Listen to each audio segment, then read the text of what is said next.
नमस्कार विद्यार्थी मित्रों, हूँ भावेश वोरा। આજના વિડીયો લેક્ચરમાં આપ સૌનું હાર્દિક સ્વાગત કરું છું।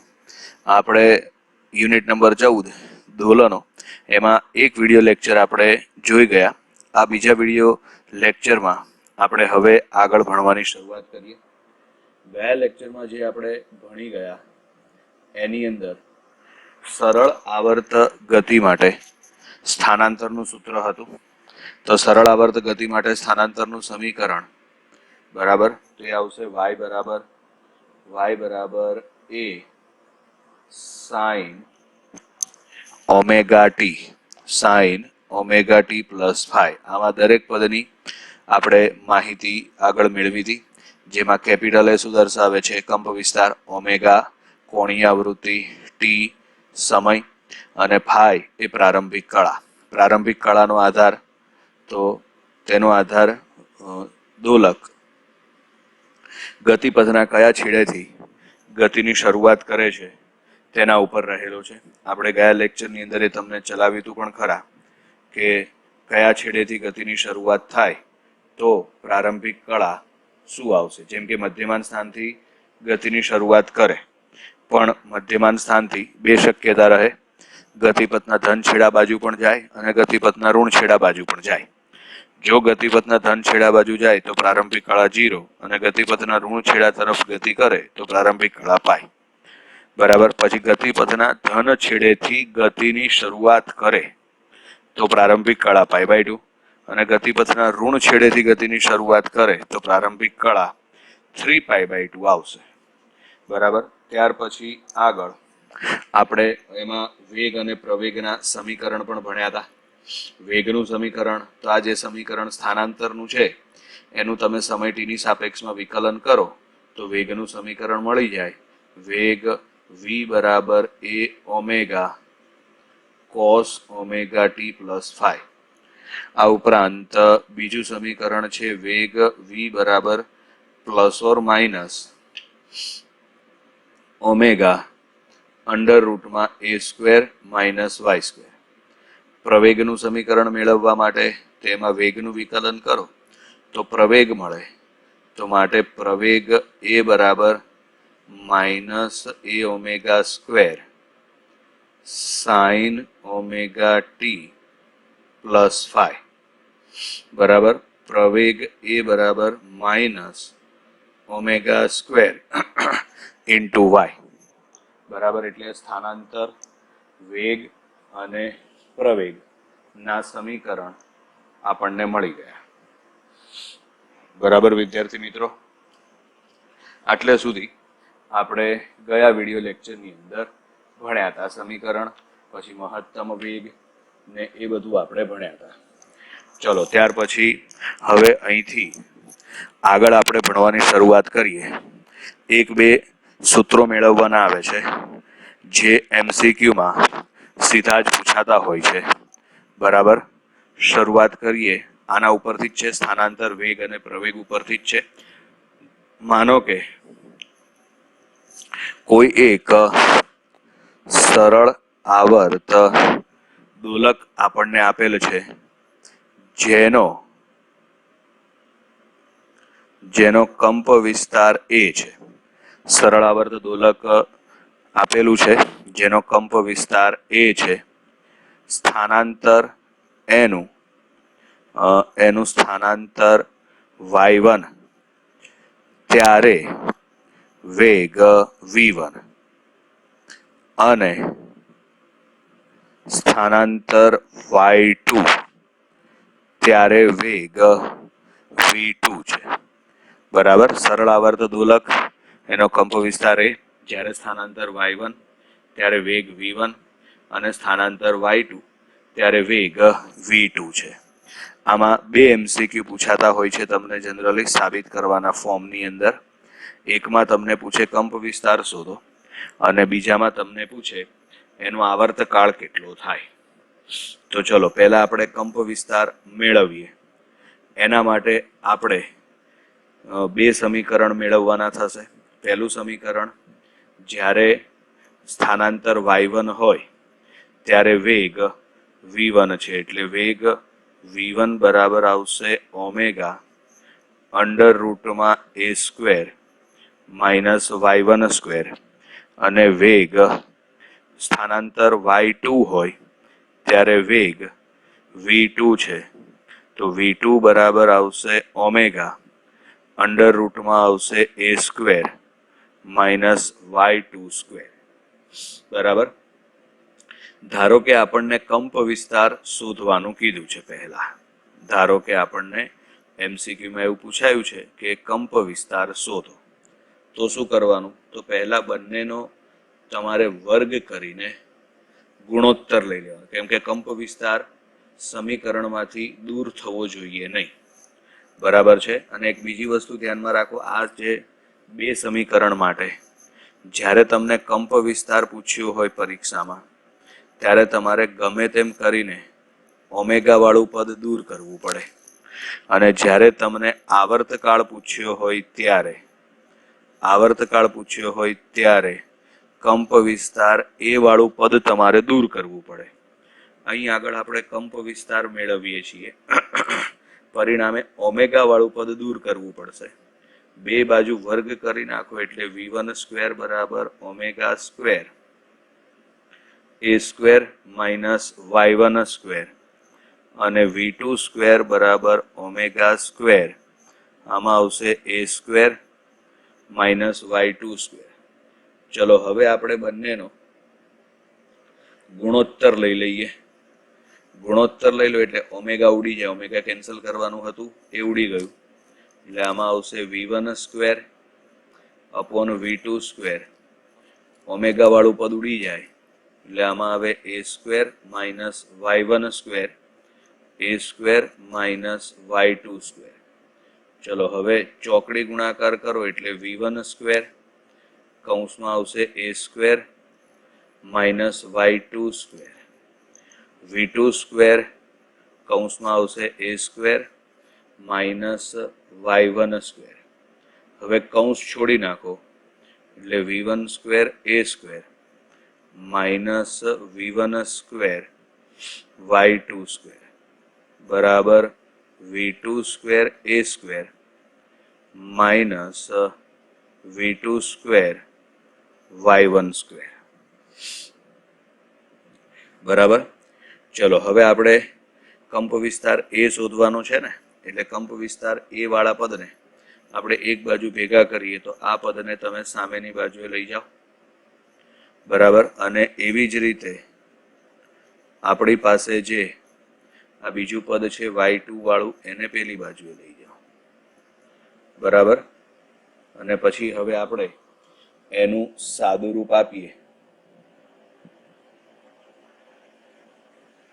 તો ચલો શું પદ બનશે હવે? તો એમાં v1 સ્ક્વેર a સ્ક્વેર એમના એમ minus v2 square a square બરાબર અહીં આગળ આવશે હવે v1 square y2 square minus v2 square y1 square.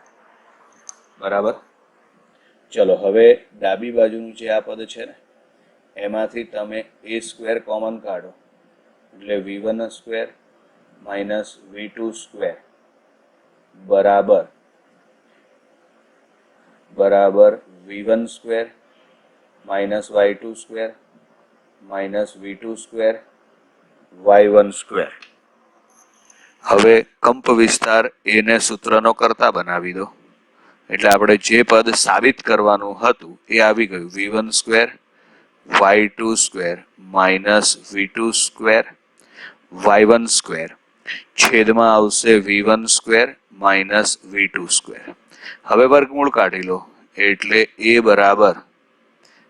બરાબર અંડર રૂટમાં છેદમાં તો v1 square minus v2 square, ઉપર આવશે v1 square y2 square v2 square y1 square. આ કંપ વિસ્તાર આપણને મળી ગયો. બરાબર છે. હવે બીજા પાર્ટની અંદર તમને આવર્તકાળ ટી શોધવા માટે પૂછાય તો એમાં વેગના સમીકરણ તો એના એ જ આવશે. બરાબર છે. ઉપર વર્ગ કરેલા જે સમીકરણ છે તમને સ્ક્રીન ઉપર અત્યારે દેખાય જ છે, એના એ જ સમીકરણ આપણે નીચે લખીએ છીએ v1 સ્ક્વેર બરાબર ઓમેગા સ્ક્વેર, આમાં આવશે a square minus y1 square v2 square, અહીંયા આગળ આવશે v2 સ્ક્વેર બરાબર આવે omega square a square minus y2 square. ચલો આમાં આપણે હવે શોધવાનું છે આવર્તકાળ ટી. આવર્તકાળ ટી શોધવા માટે કંપ વિસ્તાર એ વાળું પદ આપણે દૂર કરવું પડે. કંપ વિસ્તાર એ વાળું પદ દૂર કરવા માટે તમે બંને સમીકરણની બાદબાકી કરી નાખો. બાદબાકી કરો એટલે v1 square minus v2 square બરાબર. ચલો પહેલા v1 વાળું પદ લખીએ એટલે આવશે omega square a square minus y1 square minus હવે v2 વાળું પદ લખીએ એટલે આમાં આવશે omega square a square minus y2 square.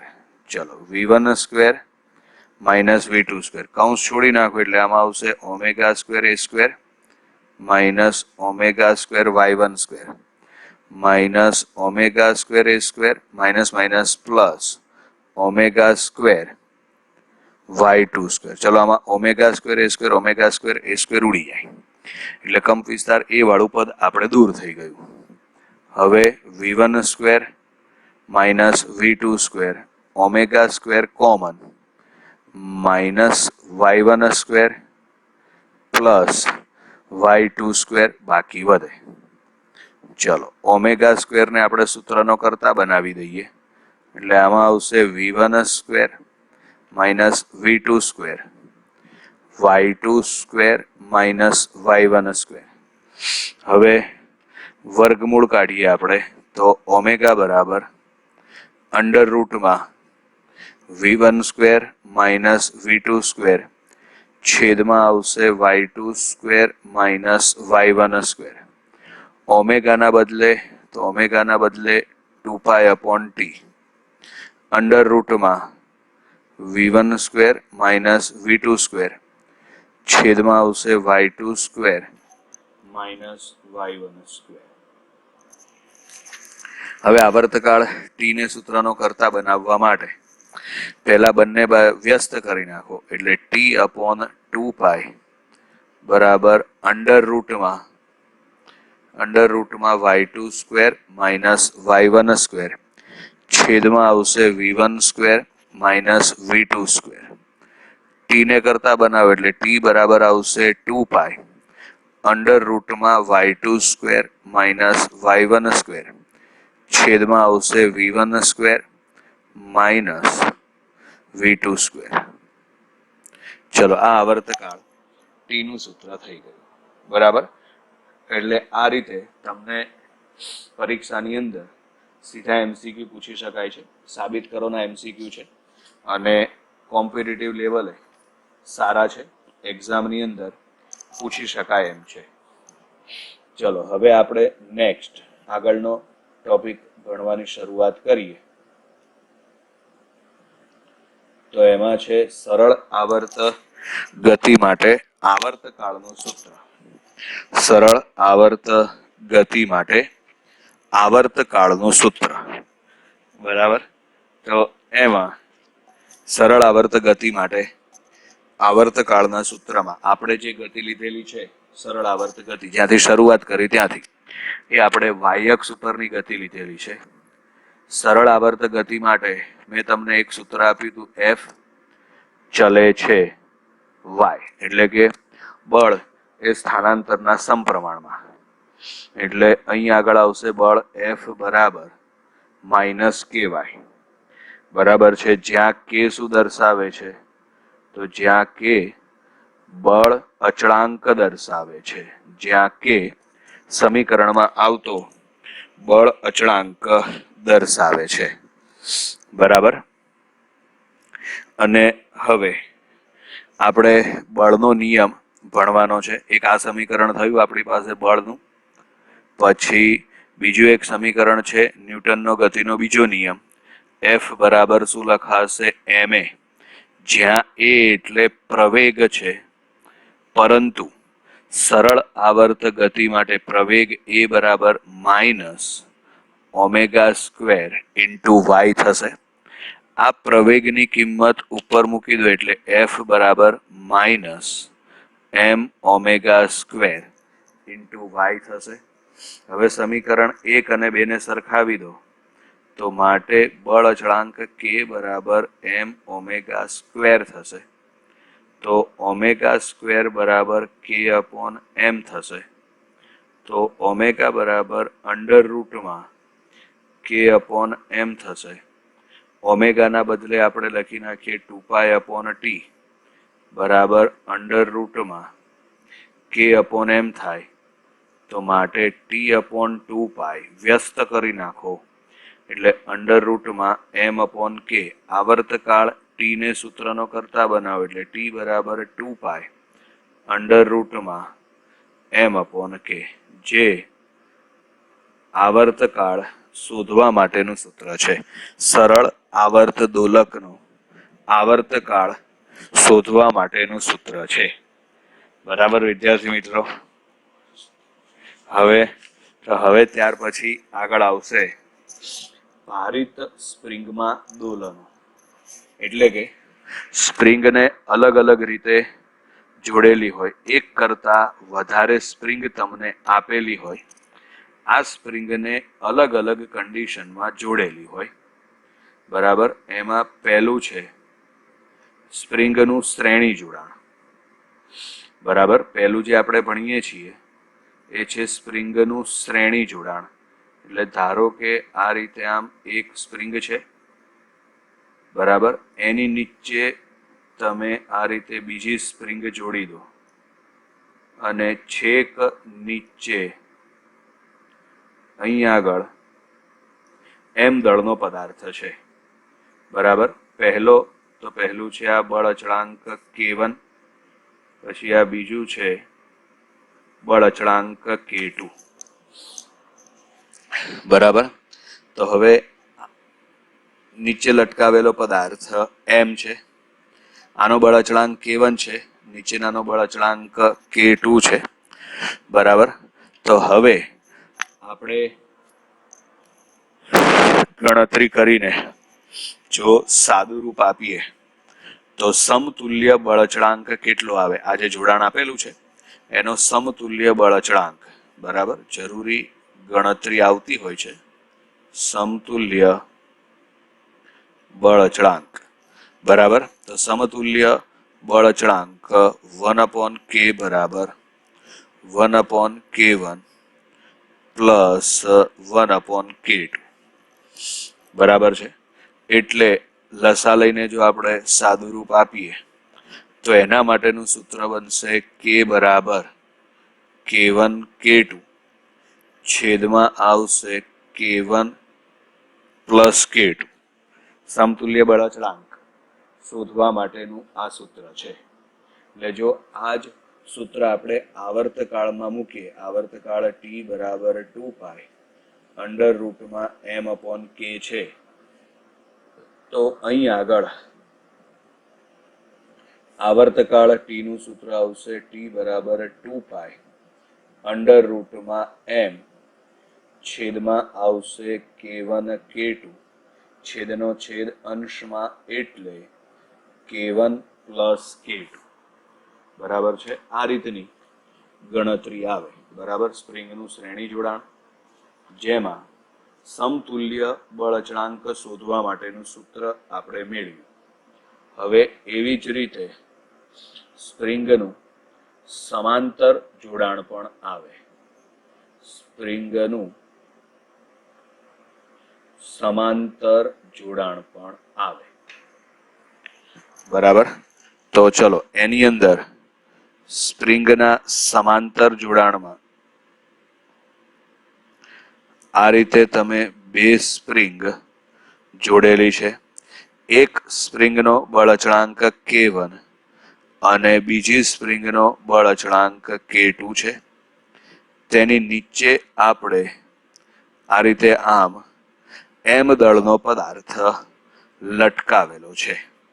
બરાબર છે. અથવા તો તમે આ રીતે આમ પણ રાખી શકો, બળ અચળાંક K1 વાળી સ્પ્રિંગ, વચ્ચે આપણે M દળનો પદાર્થ રાખીએ અને એની નીચે આપણે બીજી સ્પ્રિંગ જોડી દઈએ. ઉપરની જે સ્પ્રિંગ છે એનો બળ અચળાંક K1, નીચેની સ્પ્રિંગનો બળ અચળાંક K2. તો આ બંને કિસ્સાની અંદર સમતુલ્ય બળ અચળાંક K બરાબર આવશે K1 પ્લસ K2. બરાબર.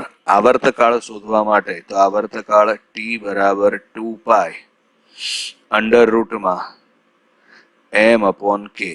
K ના બદલે તમે લખી નાખો K1 પ્લસ K2 એટલે T બરાબર 2 પાઈ અંડર રૂટમાં M.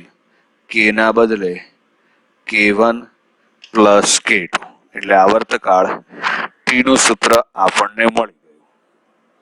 બરાબર. પછી આની અંદર આપણને અલગ અલગ જોડાણમાં પૂછાય તો આ જ ગણતરી પ્રમાણે આપણને આવડવું જોઈએ. આ નમૂના રૂપ હતું. પછી આના ઉપરથી આગળ ગમે તે લેવલે આપણને પરીક્ષામાં પૂછાયું હોય તો આવડવું જોઈએ. બરાબર. ચલો હવે ત્યાર પછી આગળ આવશે સરળ આવર્ત ગતિ માટે ઉર્જાના સમીકરણ. સરળ આવર્ત ગતિ માટે ઉર્જાના સમીકરણ. તે સરળ આવર્ત ગતિ માટે ઉર્જાના સમીકરણ એ આપણે આવતા વિડિયો લેક્ચરની અંદર ભણીશું. ધ્યાનથી સમજજો. ઉર્જાના સમીકરણ છે જે આપણે આવતા વિડિયો લેક્ચરની અંદર ભણીશું. અત્યારે બાય બાય વિદ્યાર્થી મિત્રો.